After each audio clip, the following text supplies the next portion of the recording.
Sultan Fatihov san.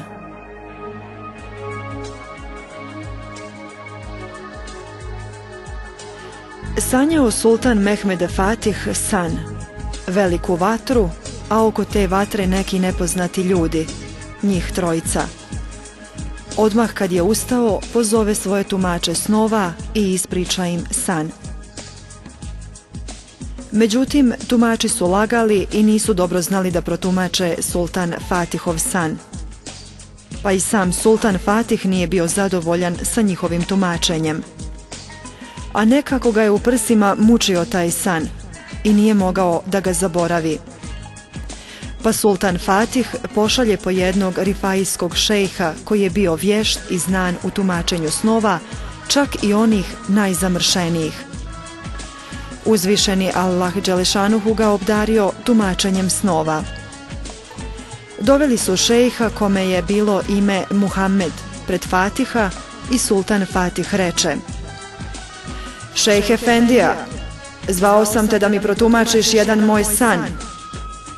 Sanjao sam vatru i oko vatre neke nepoznate ljude, njih trojicu. Šejh reče sultanu: to što si sanjao vatru, znači osvojit ćeš jednu lijepu državu.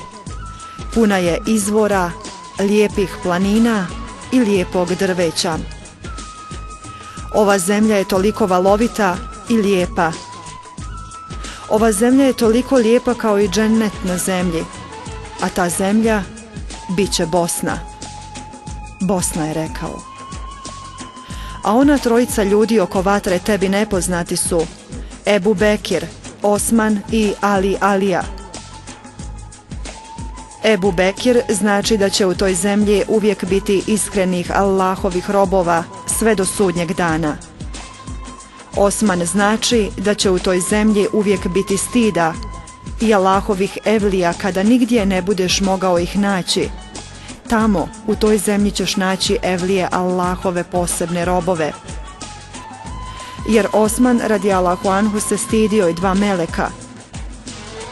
Hazreti Alija radijallahu anhu znači da će u toj zemlji uvijek biti hrabrih junaka i dobrih boraca sve do sudnjeg dana.